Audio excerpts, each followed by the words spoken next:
Salut les gens, aujourd'hui on a rendez-vous chez Faustine, une éleveuse de Manx et de British du 83. Je vais vous présenter avec elle cette race de chat assez particulière et très méconnue en France.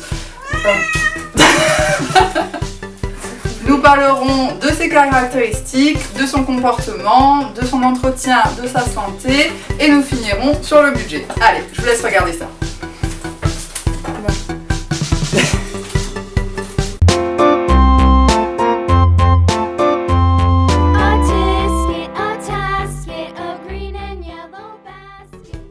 Bonjour. Donc bonjour Faustine. Bonjour. Alors dis-moi, depuis combien de temps tu as eu l'idée de te lancer dans cette idée d'élever du Manx? Alors ça faisait très longtemps que je voulais faire un élevage. Après j'ai d'abord en fait commencé par le British en 2014 avec l'arrivée d'Hydromel. Et le Manx est arrivé après avec Cézanne, donc en 2015. D'accord, donc tu fais au final du Manx mais aussi du British. Oui, voilà, c'est ça. L'intérêt du British, c'est quoi exactement de le faire en associé? On peut les croiser les deux? Alors oui, voilà, l'intérêt du British, c'est que vraiment on peut le marier avec le Manx parce que le Manx est maintenant un chat qui est tellement rare, Oui. on a énormément de mal à trouver des reproducteurs. Et surtout, l'apport de sang British permet d'amener du sang neuf. De diversifier un petit peu. Voilà. D'accord. Donc t'écoutons, qu'est-ce que tu peux nous dire du coup sur le Manx? Qu'est-ce qui le caractérise? Alors, donc le Manx est originaire de l'île de Man, qui est une petite île située en mer d'Irlande, au nord de l'Angleterre. Et donc c'est un chat à nour. D'accord. Donc un nour, c'est-à-dire qu'il n'a pas de queue. Voilà. Et donc c'est une mutation, en fait c'est le résultat d'une mutation naturelle qui est apparue à peu près sur l'île il y a à peu près au moins 300 ans. On sait à quoi elle est due cette mutation? C'est en fait le fait de vivre sur une île, donc dans un Petite groupe restreint. communauté. Voilà, petite communauté qui fait que la mutation avec la personnalité, la mutation est apparue. Qu'après, aujourd'hui, effectivement, le Manx est surtout connu pour son absence de queue, mais en fait, on a D'autres particularités? plusieurs types de Manx. Donc, on a effectivement le Rampy qui a une absence lui, totale de queue. On a le Stumpy qui donc va avoir une petite queue qui peut aller jusqu'à 3-4 cm. Ouais, on voit quand même qu'il y a une petite queue. Voilà.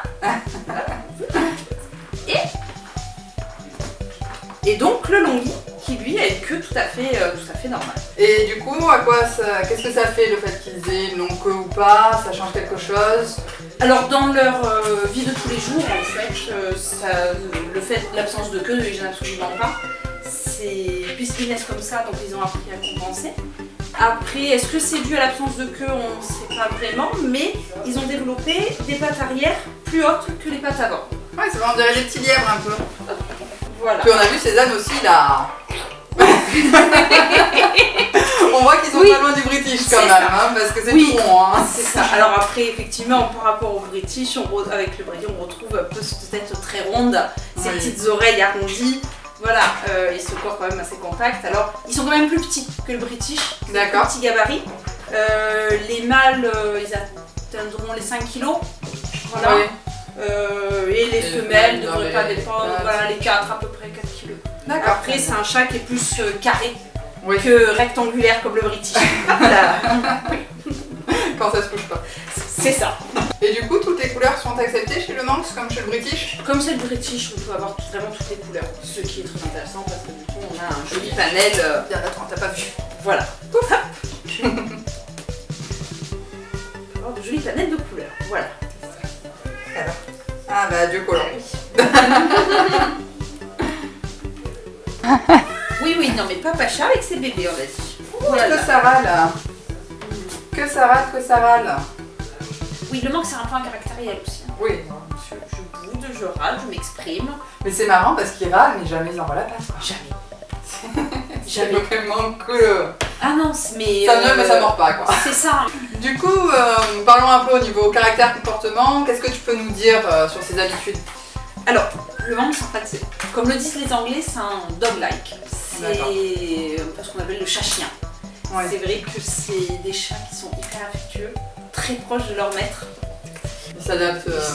Ils s'adaptent, voilà, c'est des chats très intelligents en plus, qui sont très sociables et qui s'adaptent vraiment à toutes les situations sociales, les familles, chiens, les chats, familles nombreuses, les enfants, les pas d'enfants.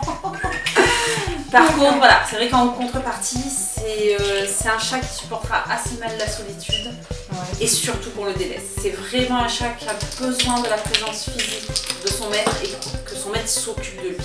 Tu dis qu'ils sont vraiment comme des chiens, on peut carrément leur apprendre des tours, des choses de ce type-là. Après, ça reste des chats, donc on ne pourra pas lui apprendre assis, coucou panier, voilà. Mais si on trouve quelque chose qui leur plaît, c'est des chats à qui on va pouvoir apprendre des petits tours. Je sais que certains auront appris à ramener la balle. Oui, ou à marcher en laisse. Marcher en laisse, voilà, c'est ça. Comme Cézanne, qu'on voit.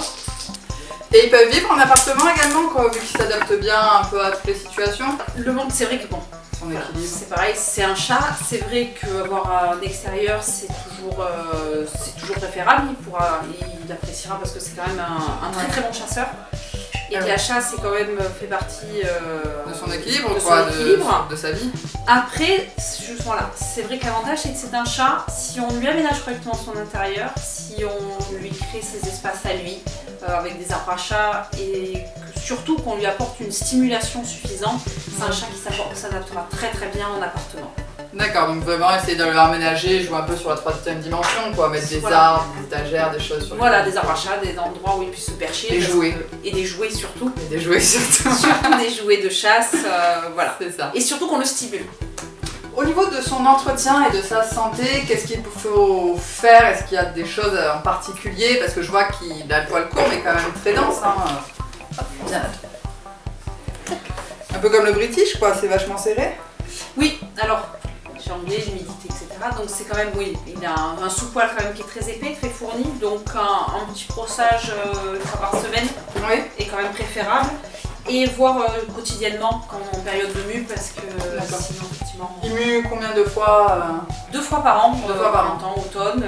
Au niveau des soins, yeux, oreilles, tout ça, on regarde pendant qu'on brosse, mais c'est pas automatique. Voilà, quoi. C'est pas automatique. Propre. Après, voilà, nettoyer quand c'est sale, mais c'est un chat qui... C'est un chat très propre. Oui. C'est un chat. C'est ça. Donc pas besoin d'en faire trop, juste attention au poil parce que sinon on se retrouve vite envahi par les moutons qui roulent un peu partout. C'est à peu près ça. Et au niveau de leur santé, est-ce qu'il y a des choses en particulier vis-à-vis de la génétique, tout ça qu'il faut surveiller? Alors, le chat, s'ils ne sont pas atteints du syndrome du Manx, c'est des chats qui sont même plutôt très rustiques. Très rustiques, donc ça veut dire qu'au niveau longévité, ils sont là quand même pour un petit moment, ils ont une espérance de vie assez longue. Alors oui, il n'est pas rare de voir des Manx atteindre l'âge de 20 ans. Ah oui, quand même. Oui. On sait comment ça se fait qu'ils vivent aussi longtemps? On sait pas vraiment, on suppose en fait que c'est dû à leur croissance qui est quand même très lente. C'est des chats qui sont très tardifs. Généralement, ils atteignent vraiment leur taille adulte à l'âge de 3 ans. Ah oui, et leur développement total, notamment sur un malinois, plus tard, même plus tard, vers 5 ans. Ah, qui j'ai derrière? Maïrette. Ok. Et tu peux nous parler un petit peu de ce fameux syndrome du Manx? Chacun a ses prédispositions, voilà. Donc le Manx c'est pas épargné et effectivement chez le Manx, forcément, ça touche tout ce qui touche le train arrière. D'accord. Oui, d'où l'absence de... Enfin, à cause de l'absence de queue. À cause de ce gène qui est responsable de l'absence de queue. Donc en fait c'est un gène qui est assez capricieux. Donc c'est pour ça que sur une même portée on peut avoir le Stumpy avec son petit bout de queue, le Rumpy qui a rien du tout. Oui. Et en fait si le gène s'exprime trop, ça peut effectivement toucher la colonne vertébrale. On va dire que si jamais le chaton atteint ses 2-3 mois sans symptômes, sans rien du tout, on est tranquille là-dessus. On est tranquille, c'est vraiment quelque chose d'infantile. Voilà, oui, c'est quelque chose qui souvent n'est pas viable finalement. Du coup, au niveau reproduction, ça doit être compliqué, non? Alors, au niveau reproduction, c'est compliqué. Il doit y avoir beaucoup de risques aussi par rapport à la mère. Par rapport à la mère, c'est pour ça surtout qu'on ne marie jamais de Manx sans queue entre eux. D'accord. Pour limiter au maximum les risques de malformation du train arrière. D'accord. D'où l'intérêt des longuis. C'est ça. Et des British. Pour faire des mariages. Pour faire des mariages vraiment raisonnés. Au niveau du budget annuel pour un chat comme ça, s'il est assez robuste, ça doit pas être très excessif, non? On doit tourner un peu comme le British. Oui, voilà, il faut monter un budget de 650 à 700 € par an. D'accord. Là, en comptant tout ce qui est croquettes, litières, vaccins, produits d'entretien, voilà. D'accord. Ce qui reste raisonnable. Oui. Après, il ne faut pas oublier évidemment qu'il y a toujours le risque accident, maladie, mais chez n'importe quel animal. Voilà. Et là, ça peut flamber et 300, 500, 1000 €, ça va très vite chez le vétérinaire. Ça peut aller faut pas l'oublier. Oui. En conclusion, on peut dire que le manque c'est quand même un phénomène. C'est un chat assez particulier et très dur à dénicher, vu qu'il est très rare en France. D'ailleurs, je crois que tu es la seule, non? En France, à avoir un élevage de manx. Il n'y a plus que moi qui fais du manx. Voilà, donc vraiment. Mais en tout cas, ce sera un très bon compagnon pour toute la famille. Il saura trouver facilement sa place sur les canapés, il est facile d'entretien, très résistant. Oui. Donc il sera un compagnon de vie pour de nombreuses années. Comme on dit, un manx un jour, un manx toujours. Faustine, en tout cas, merci pour tout. Moi, j'ai adoré tourner cette vidéo avec tous tes beaux chats. Je suppose que les abonnés aussi. Si jamais c'est le cas, n'hésitez pas à mettre un petit pouce en l'air sur la vidéo, des commentaires. Si vous avez une question, ils sont là pour ça. J'essaierai d'y répondre du mieux que je peux. Et sinon, n'hésitez pas à venir aussi nous suivre. Sur Facebook, c'est là où je suis la plus active et où vous aurez toujours de nouvelles informations. Et je vous dis à très vite pour une prochaine vidéo. Bisous!